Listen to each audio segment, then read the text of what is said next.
로마서 1장 17절 말씀입니다. 복음에는 하나님의 의가 믿음에서 믿음까지 계시되어 있나니 이것은 기록된 바 의인은 믿음으로 살리라 함과 같으니라. 아멘. 우리는 지금까지 16절과 17절 말씀을 생각해 오면서 바울이 복음을 부끄러워하지 않는 이유 5가지를 알았습니다. 곧 복음은 좋은 소식이기 때문에 부끄러워하지 않습니다. 복음은 구원 문제를 해결합니다. 복음은 하나님 자신의 메시지입니다. 복음은 하나님의 권능입니다. 그렇기 때문에 복음을 부끄러워하지 않습니다. 이 유효하고 효력적인 메시지는 모든 사람들, 유대인과 그리스인 모두에게 해당되는 복음입니다. 이제 사도가 복음을 부끄러워하지 않는 이유로 말하는 6번째 이유를 생각해 보기로 합시다. 그것이 17절에 나오고 있습니다. 여러분은 16절부터 이는 왜냐하면 이라는 말이 거듭 반복되는 것을 주목하십시오. 우리말 성경에는 그 번역이 생략되어 있지만 영어에서는 그 문장 앞에 for라는 단어가 계속 나오고 있습니다. 이는 복음에는 하나님의 의가 믿음에서 믿음까지 계시되어 있나니, 여기 계시되어 있나니라는 말이 매우 중요합니다. 그 말은 초석과 같은 말입니다. 어떤 의미에서 기독교 신화에 관해서 가장 중요한 어휘들 중 하나입니다. 계시를 떠나서는 전혀 기독교가 있을 수 없습니다. 오늘날 기독교회가 이러한 모양을 띠고 있는 것은 사람들이 계시를 망각했기 때문입니다. 그 대신 철학을 그 자리에 놓았습니다. 사람들은 하나님을 발견해내려고 애를 써왔습니다. 사람들은 구주 대신 나사렛 예수를 재구성하려고 애를 써왔습니다. 그들은 자기 나름의 복음을 만들려고 하였습니다. 복음은 우리로 하여금 위대한 탐구에 가담하라고 초청하는 것이 아닙니다. 복음은 공표요 하나의 계시입니다. 그것은 어떤 것이 펼쳐지고 드러나는 것입니다. 그것은 명백하게 보여지는, 명명백백하게 드러나는 것을 의미합니다. 그것이 바로 계시의 의미입니다. 사도는 복음에는 하나님의 의가 나타나서 믿음에서 믿음까지 이루게 하기 때문에 이 복음을 부끄러워하지 않는다고 말합니다. 이제 우리는 이 점에 대해서 분명해야 합니다. 왜냐하면 예수 그리스도의 복음이 의에 대한 하나님의 방식의 나타남이라고 말할 때 그것이 과거에는 전혀 알려지지 않았던 것으로 해석돼서는 안 되기 때문입니다. 어떤 사람들은 주 예수 그리스도가 탄생한 이후 신약시대가 열리기까지는 복음에 대해서 하나도 알려지지 않았었다고 주장하려는 경향을 띄었습니다. 구약 성경에는 복음이 전혀 나타나지 않았다는 것입니다. 물론 그러한 주장은 잘못된 것입니다. 그것이 잘못된 것임을 우리는 증거할 수 있습니다. 실로 어떤 의미에서 로마서 1장을 숙고할 때 그 주장이 잘못됨을 입증한 셈입니다. 거기서 바울은 복음을 이렇게 말했습니다. 예수 그리스도의 종 바울은 사도로 부르심을 받아 하나님의 복음을 위해 구별되었는데, 그런 다음에 가로 안에 이 복음은 그분께서 자신의 대언자들을 통하여 거룩한 성경 기록들에 미리 약속하신 것으로, 복음이 여기서 처음 나타났다고 말해서는 안 됩니다. 그렇지 않습니다. 3장 21절에서 그 점을 다시 한번 분명히 지적합니다. 그러나 이제는 율법 밖에 있는 하나님의 의, 곧 율법과 대언자들이 증언한 의가 드러났느니라. 그것은 율법과 대언자들의 증거를 받았습니다. 그러나 어떤 의미에서 그것이 이제 분명히 드러나고 있습니다. 다시 4장에 이르게 되면 사도가 그 4장 전체를 할애하여 이 복음이 아브라함의 시대에도 알려졌다는 것을 말하고 있음을 발견할 것입니다. 바로 그것이 아브라함을 의롭다 하신 하나님의 방식이었다는 것입니다. 그러므로 우리는 최소한 아브라함 때까지 거슬러 올라가도록 복음을 발견하게 됩니다. 우리 주시오 구주 되신 예수 그리스도께서 진술하신 것을 또한 우리는 기억하고 있습니다. 너희 아버지 아브라함은 나의 날 보기를 기뻐하다가 그날을 보고 즐거워하였느니라. 아브라함은 그것을 분명히 보지는 못했습니다. 그러나 그것을 보고 즐거워하였습니다. 그러므로 그것은 절대로 새로운 것이라거나 전적으로 전에는 알려지지 않았던 것이라고 말해서는 안 됩니다. 사도가 그 점에 대해서 너무 관심을 가진 나머지 그것을 로마서 16장 25절과 26절에서 다시 말합니다. 나의 복음과 예수 그리스도를 선포함에 따라 권능으로 너희를 굳게 세우실 분, 즉 세상이 시작된 이래로 은밀히 간직되어 왔으나 이제는 밝히 드러났으며 영존하시는 하나님의 명령에 따라 대언자들의 성경 기록들을 통해 믿음에 순종하게 하려고 모든 민족들에게 알려지게 된 신비의 계시에 따라 너희를 굳게 세우실 분. 거기에 그것이 다시 한번 강조되고 있습니다. 그러면 그것은 무엇을 뜻합니까? 여러분은 그것을 이렇게 나타낼 수 있습니다. 그 복음이 그런 식으로 알려졌으나 분명하게 알려진 것은 아니다. 그러나 이제 명백하게 드러났다. 여러분이 그 표현을 좋아하는지 몰라도 이전에는 희미하게 나타났었다는 것입니다. 여러분도 기억하다시피 사도 베드로는 베드로전서 1장 10절로 12절에서 대언자들이 이것들을 살펴보았다라고 말합니다. 그들이 자기들 안에 계신 그리스도의 영께서 그리스도의 고난과 그 뒤에 있을 영광을 미리 증언해 주실 때 그들도 온전히는 이해하지 못했던 것입니다. 그러나 그것이 그들에게 나타났던 것입니다.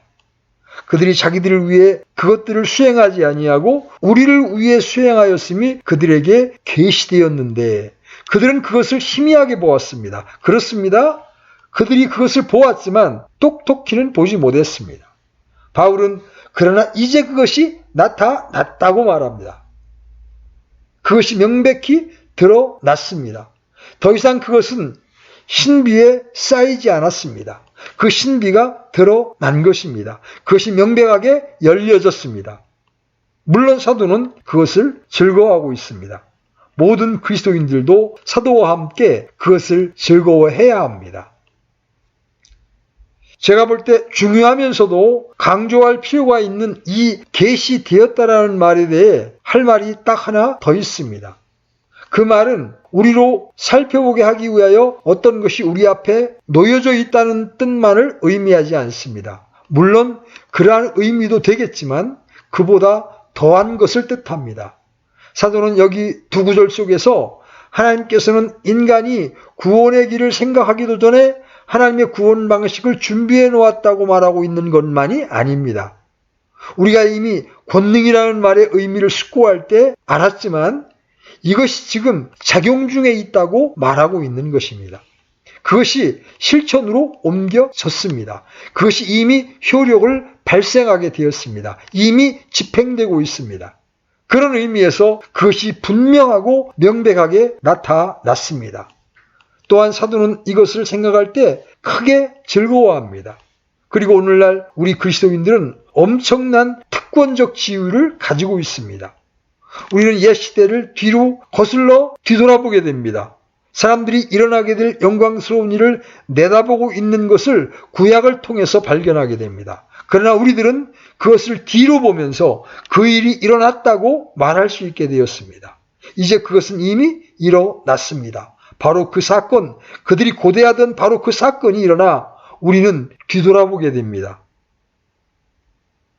그러나 그것은 같은 진리요, 같은 능력이 있는 계시입니다.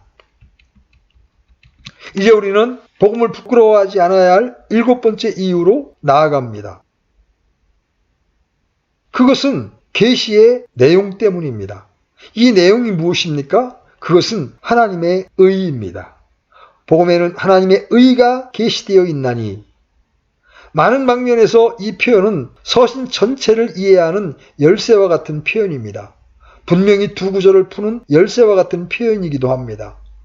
제가 말씀드렸듯이 사도의 전체 논증, 곧 이 서신을 줄곧 관통하여 흐르는 사도의 논증을 이해하는 데 있어서 열쇠와 같은 표현이기도 합니다. 실로 사도의 다른 서신들에서 행하는 그의 논증을 이해하는 데에도 열쇠 역할을 합니다. 어떤 의미에서 그것은 기독교 신앙을 푸는 열쇠요, 기독교 메시지의 핵심입니다. 그리고 우리는 이 표현을 다룰 때마다 반드시 마르틴 루터가 진정한 그리스도인이 되게 된 경우를 생각하게 됩니다. 그가 바로 이 표현을 이해하게 되었을 때 참된 그리스도인이 되었던 것입니다. 이 어구는 실로 프로테스탄트 종교개혁을 산출했던 어구이기도 합니다. 그러니 어떤 의미에서 우리 프로테스탄트들이 로마서 1장 17절을 진정으로 이해하지 못한다면 프로테스탄트라는 명칭을 사용할 자격이 없다고 말합니다. 실로 그렇게 되면 우리가 정말 그리스도인인지 의문스럽기조차 합니다. 성경 전체에서 17절처럼 더 사활을 좌우하는 구절은 없습니다. 그러면 하나님의 의라고 말할 때 바울은 무엇을 뜻합니까? 이는 복음에는 하나님의 의가 계시되어 그 질문에 답변하기 위하여 먼저 부정적인 국면부터 시작해 봅시다. 그 표현은 하나님의 인격의 속성으로서의 의를 뜻하지 않습니다.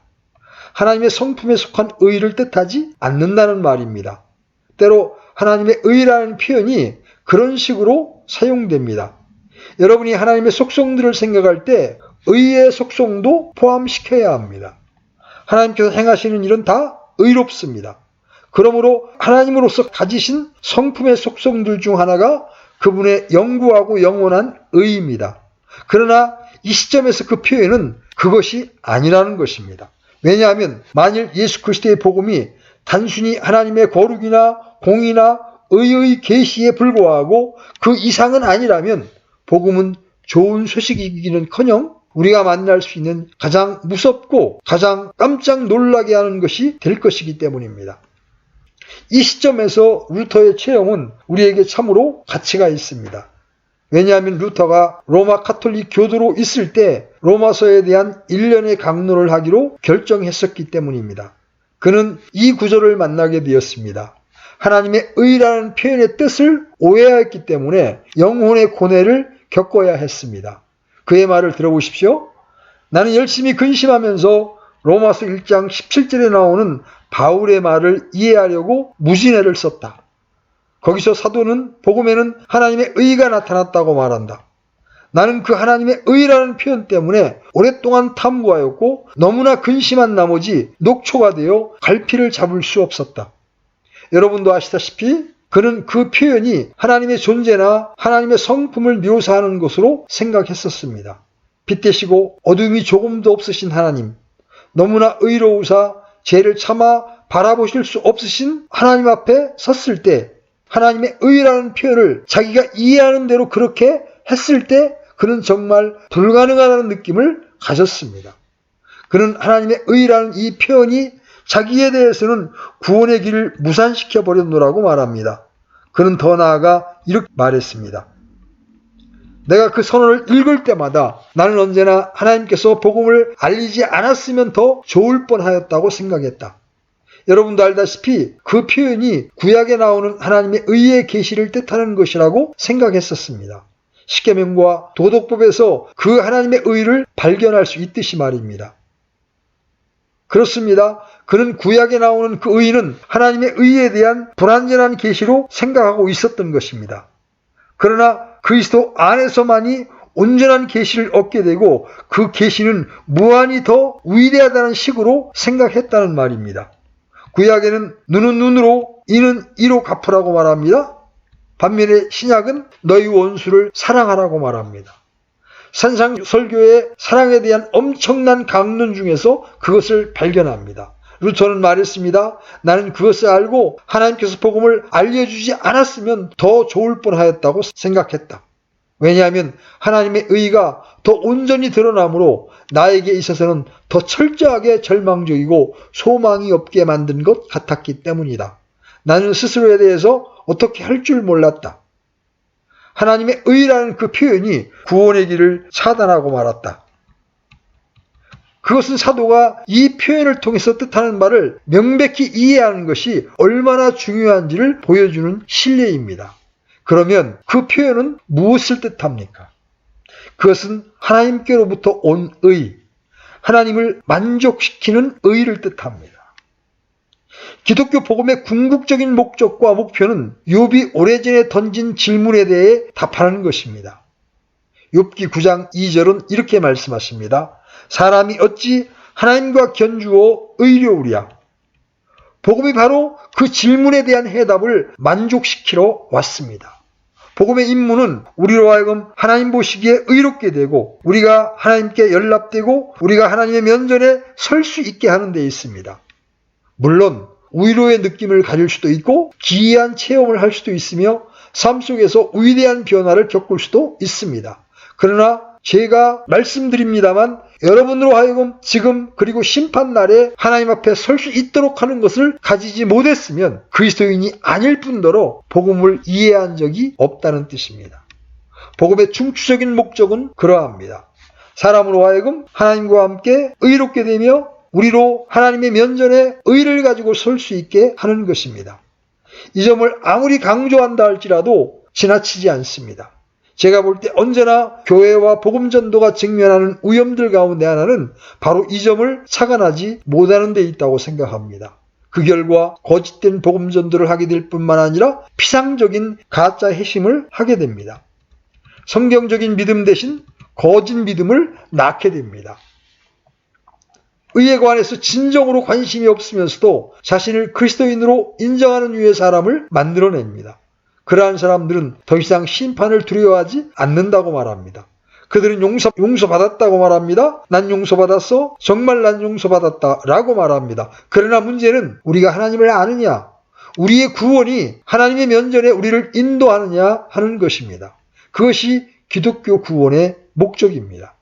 기독교 구원은 율법만큼 의와 깊이 관계되어 있습니다. 기독교 구원은 율법을 피하지 않습니다. 오히려 율법을 세웁니다. 그러면 어떻게 그러합니까? 사람이 어떻게 하나님께 의로울 수 있습니까? 사람이 하나님께 의로울 수 있기 전에 그는 먼저 율법을 지켰어야 합니다. 모든 방면에서 그 율법을 높였어야 합니다. 그는 자유로와 율법의 정죄에서 벗어났어야 합니다. 또 율법이 위협하는 모든 형벌로부터 벗어나야만 하나님 앞에 의로울 수 있습니다. 어떻게 그런 일이 있을 수 있습니까? 그것이 바로 복음의 전체 영광입니다. 이 때문에 바울은 어느 곳에서나 어느 시간에나 어떤 유의 사람을 만나든지 복음을 전할 채비가 되어 있는 것입니다. 바울은 복음 안에 그 문제를 푸는 하나님의 방식이 나타났다고 말합니다. 그 문제를 푸는 하나님의 방식은 하나님께서 친히 우리에게 하나님이 요구하시는 바로 그 의의를 제공하셨다는 것입니다. 바로 그것이 복음입니다. 복음은 하나님께로부터 온 한 의의를 말합니다. 하나님의 의에서 마련되고 주 예수 그리스도 우리 주로 말미암아 그 안에서 제공되는 의에 대해서 말합니다. 그것은 이러한 식으로 일어납니다. 주 예수 그리스도께서 우리 대신 완전하게 모든 의미에서 하나님의 율법을 만족시키셨습니다. 그분은 여자에게서 나셨습니다. 그리고 율법 아래 나셨습니다. 율법 아래 들어온 후 율법에 대하여 완전한 순종을 드렸습니다. 그분은 율법의 1.1핵이라도 다 지키셨습니다. 어떤 방면에서도 실패한 적이 없습니다. 그분은 완전하고 철저하고 절대적으로 하나님의 율법을 이행하셨습니다. 그뿐만이 아닙니다. 그분은 모든 죄와 모든 죄악들에 대해서 선고하는 율법의 모든 형벌을 다 처리하셨습니다. 그분은 여러분과 저의 죄책을 스스로 짊어지시고 형벌을 당하셨습니다. 율법의 형벌이 그분께 부어졌습니다. 그래서 그 율법을 철저하게 긍정적으로든지 부정적으로든지 수동적으로든지 능동적으로든지 높였습니다. 이제 율법이 요구할 수 있는 것은 아무것도 없습니다. 그분이 그 모든 요구를 다 만족시키셨습니다. 복음은 하나님께서 바로 그러한 일을 하라고 그리스도를 보내셨다고 공포합니다. 하나님의 구원 방식은 그리스도를 믿는 우리에게 주 예수 그리스도 자신의 의를 지금 주신다는 데 있습니다. 하나님은 그것을 우리에게 전가하십니다. 무엇보다 먼저 하나님께서는 우리의 빛을 청산하셨습니다. 왜냐하면 그리스도께서 그 모든 것을 지불하셨기 때문입니다. 그러므로 그 채무가 적혀있는 책이 도말되었고 하나님 편에서 깨끗이 지워졌습니다. 그런 다음에 적극적으로 그리스도의 모든 완전함과 의를 내 통장에 넣었습니다. 그리고 예수 그리스도의 의를 두루마기로 옷 입고 나는 하나님 앞에 섭니다. 그것이 바로 사도가 복음에는 하나님의 의가 계시되어 있나니라고 말하는 뜻입니다. 하나님께서 예비하신 의, 그리스도 안에서 그리스도로 말미암아 우리에게 주신 이 의가 나타났다는 것입니다. 그것이 복음의 전체 메시지입니다. 사도가 그 점을 어떻게 반복하고 있는지를 다시 주목하십시다. 그는 1장 17절에서 그것을 말했는데 3장 21절에서 다시 말하고 있습니다. 20절로 22절에서 그는 그러므로 율법의 행위로는 어떤 육체도 그분의 눈앞에서 의롭게 될 수 없나니 율법으로는 죄를 알게 되느니라. 그러나 이제는 율법 밖에 있는 하나님의 의 곧 율법과 대언자들이 증언한 의가 드러났느니라. 그것은 곧 예수 그리스도의 믿음으로 말미암아 모든 자에게 미치고 믿는 모든 자 위에 임하는 하나님의 의니 거기에는 차별이 없느니라. 그러나 아마 이 진리에 대한 가장 분명한 진술은 빌립보서 3장 9절에 나오는 진술일 것입니다. 사도는 자신의 소망이 어떠하다는 것을 밝히고 있습니다. 율법에서 난 내 자신의 의가 아니라 그리스도의 믿음을 통한 의 곧 믿음으로 말미암아 하나님에게서 난 의를 소유한 채 그분 안에서 발견되려 함이라. 바로 그 점이 아주 명백히 밝혀져 있지 않습니까? 그분을 믿음으로 내가 가진 의는 율법에서 난 것이 아니요 오직 그리스도를 믿음으로 말미암은 것이니 곧 믿음으로 하나님께로서 난 의라. 하나의 속성으로서의 하나님의 의가 아니라 믿음으로 우리에게 주어지는 이른바 하나님께 속하고 하나님으로부터 온 의입니다. 믿음으로 우리가 가지게 되는 그리스도의 의입니다. 그러니 우리가 이 교리를 포착할 때에만 복음이 얼마나 놀라운 소식인지를 진정으로 알게 됩니다. 영원한 의와 공의를 가지신 하나님이 계십니다. 또 우리들은 죄 가운데 있습니다. 어떻게 사람이 하나님께 의로울 수 있습니까? 예수, 주의 피와 의, 그것은 내 모든 아름다움과 영광의 의복일세. 그것이 바로 복음입니다. 그것만이 오직 유일한 해답이요 유일한 길입니다.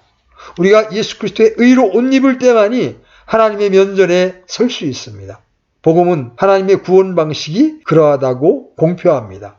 하나님께서 친히 우리에게 주신 이 의는 우리가 하나님 앞에서 의롭게 되는 길입니다. 그것이 구원의 핵심이요 그것이 구원의 중심입니다. 구원의 핵심은 여러분의 느낌이나 저의 느낌이나 또는 이런저러한 체험이 아닙니다. 하나님께서 친히 아무것도 요구하지 아니하시고 값없이 우리에게 주신 이 엄청난 것, 값도 없이 주신 바로 그것입니다. 사도가 이 복음을 부끄러워하지 않는다고 말하는 것은 놀라운 일이 아닙니다. 그것이 바로 복음을 부끄러워하지 않는 사도의 7번째 이유입니다. 이제 우리는 더 나아가서 8번째 이유도 숙고해 봅시다. 사도가 제시하는 8번째 이유는 복음은 이 의가 우리의 것이 되는 방식을 보여준다는 데 있습니다. 어떻게 이 의가 실제로 개인인 나에게 오게 됩니까? 그의 대답인지 그것이 믿음에서 믿음까지 이르는 길을 통해서 온다는 것입니다. 여러분은 이 말의 중요성을 주목해야 합니다. 사도는 이 두 구절의 공간 속에 4번이나 이 믿음의 개념을 언급합니다. 내가 그리스도의 복음을 부끄러워하지 아니하노니 이는 그 복음이 믿는 모든 자를 구원에 이르게 하는 하나님의 권능이기 때문이라. 여기 첫 번째 믿는이라는 표현이 나오죠. 먼저는 유대인에게요 또한 그리스인에게로다. 복음에는 하나님의 의가 믿음에서 두 번째입니다. 믿음까지 세 번째죠. 계시되어 있나니 이것은 기록된 바 의인은 믿음으로 살리라 함과 같으니라. 네 번째입니다.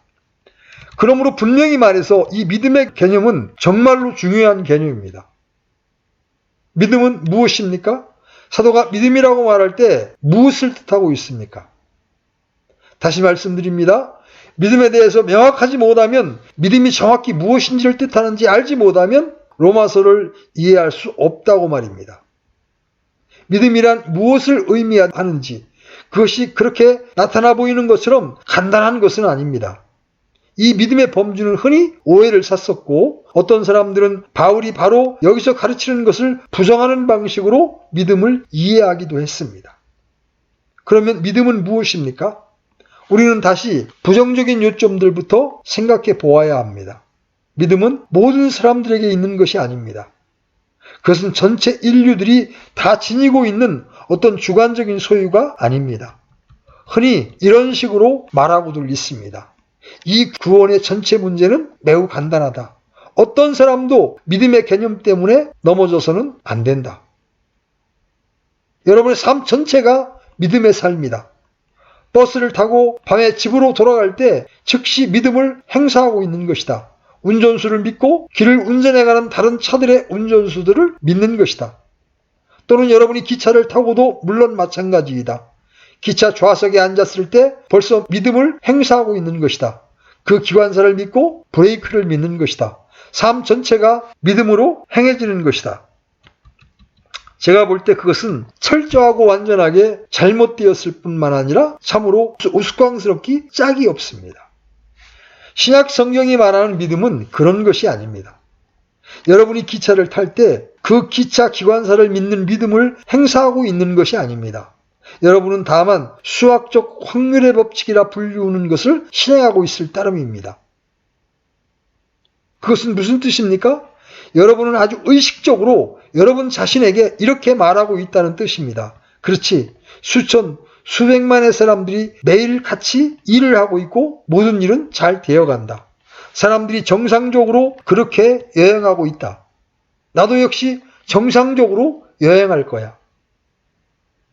바로 수학적 확률의 법칙을 신뢰하는 것입니다. 어떤 일이 잘못되어 나갈 확률은 100만 분의 1이다.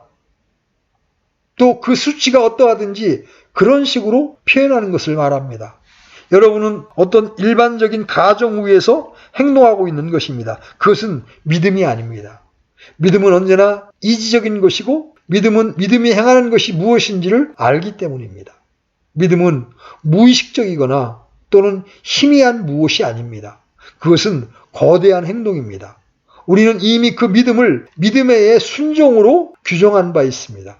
정말 그런 확률과 같은 식으로 믿음을 말하지 마십시오. 믿음이란 그저 어떤 가정 위에서 행동하는 것이나 모든 것이 의례 잘 되겠지라고 여기는 것이 아닙니다. 그것은 묘사할 가치조차 없는 것입니다.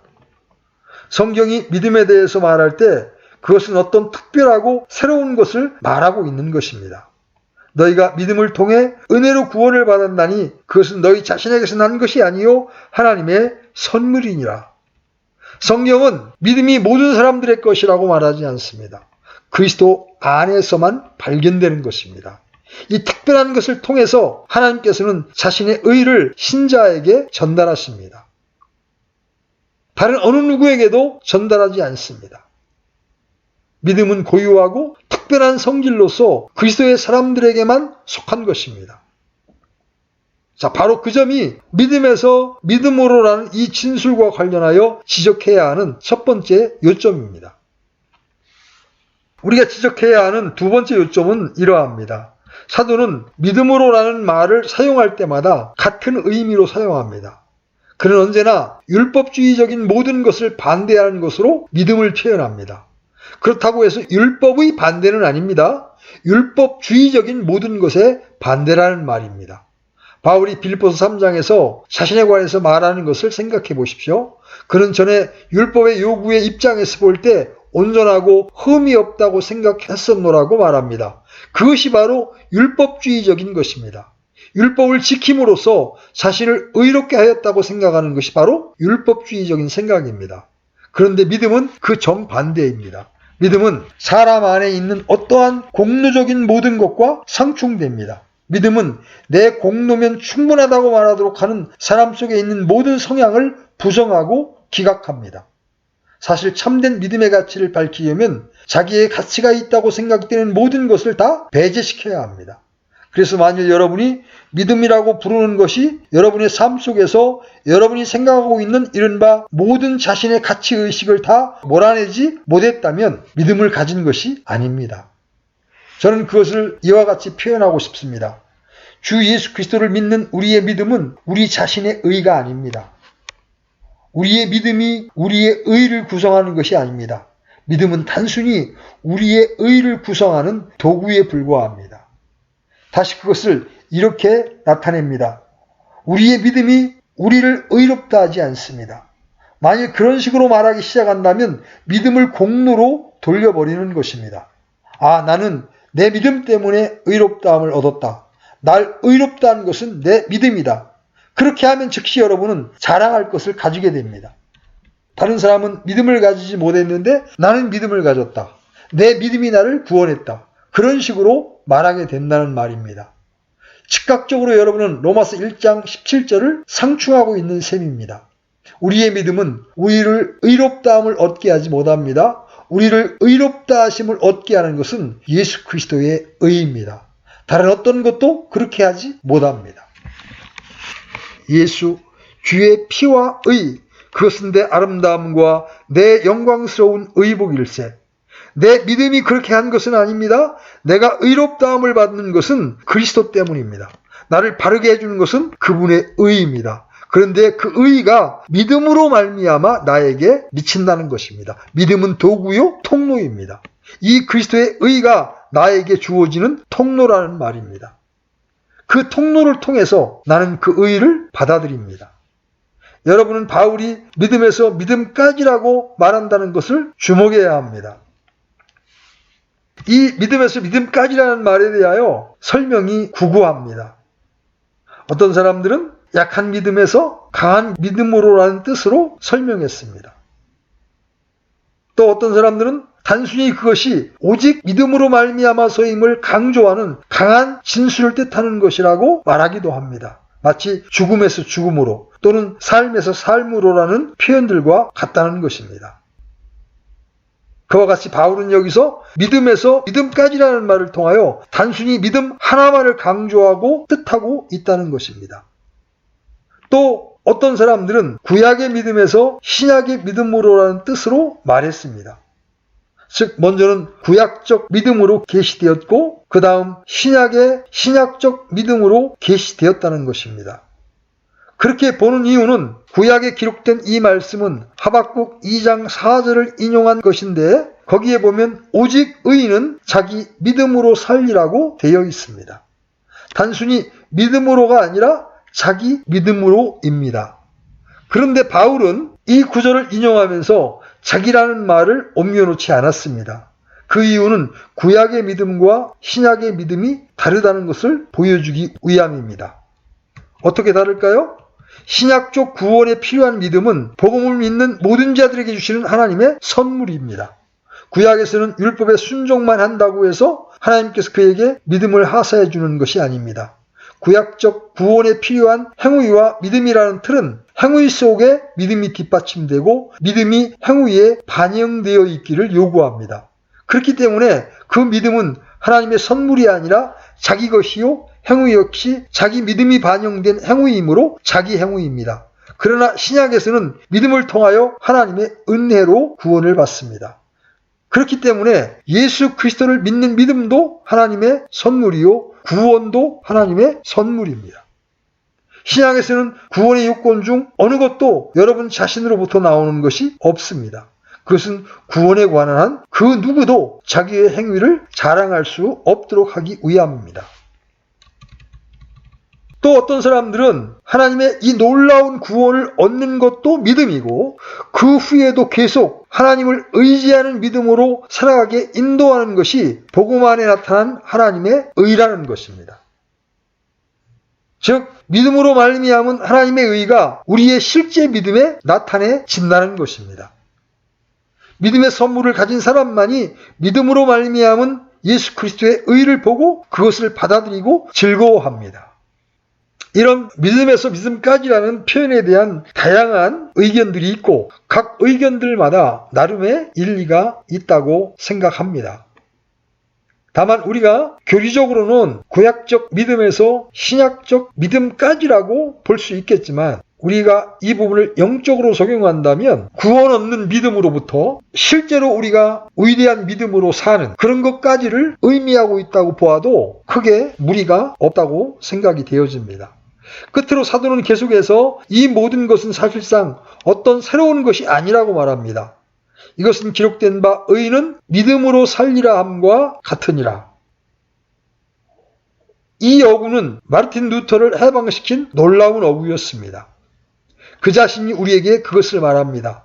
하나님의 의라는 표현은 그를 넘어지게 하는 것이었습니다. 그는 그것을 하나님의 의에 대한 추상적 개념이라고 불렀습니다. 그는 그것을 도저히 이해할 수 없었습니다. 그러나 갑자기 이 의는 믿음으로 살리라는 구절에 이르게 되었을 때 그는 이렇게 말했습니다. 오, 그러한 것이 결국 있었구나. 의로운 사람, 의인, 추상적인 의가 있지만 여기서는 구체적인 의가 나타나 있구나. 그런 다음에 그는 이렇게 말합니다. 이것이 무엇이냐? 갑자기 그는 그것을 알았습니다. 율법과 믿음 사이의 온전한 차이가 그것임을 알았습니다. 그는 율법에 따라서 의를 이루려고 노력해왔습니다. 그러나 거기에는 자기를 절대로 넘어지게 하는 거침돌이 있습니다. 이 하나님의 의입니다. 그러나 이제 그는 알기 시작합니다. 어떻게 사람들이 의로워졌는가? 아, 그것은 믿음으로 말미암는 의구나. 그러나 그 하나님의 의라는 말은 하나님의 속성을 뜻하는 것이 아니었구나.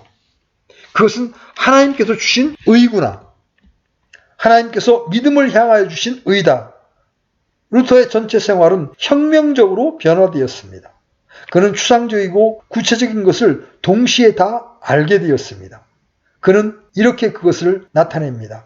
내가 그 차이를 알았을 때, 곧 율법과 복음이 별개라는 것을 알게 되었을 때 나는 벽을 허물었다.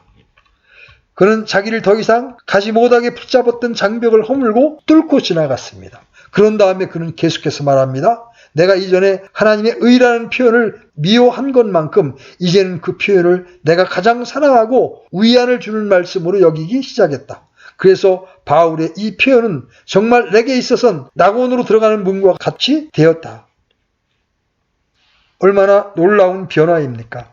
비참하고 곤고하고 불행한 수도다.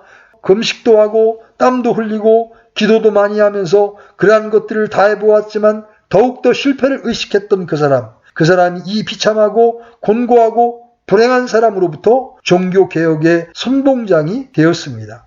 그리고 영광스러운 복음의 설교자가 되었으며 하나님의 자녀들의 영광스러운 자유를 기뻐하는 사람이 되었습니다. 로마서 1장 17절의 이해를 통해서 그러한 일이 그에게 일어났습니다. 추상적인 의가 구체적인 의로 바꾸어졌습니다. 의인은 믿음으로 말미암아 살 것입니다. 그들은 하나님께 속했습니다. 그리스도 예수 우리 주 안에 있는 하나님의 사랑에서 그들을 끝내 분리해낼 것은 하나도 없습니다. 바울이 그것을 로마서 1장 17절에서 뿐 아니라 갈라디아서 3장 11절에서 인용하는 것은 놀라운 일이 아닙니다.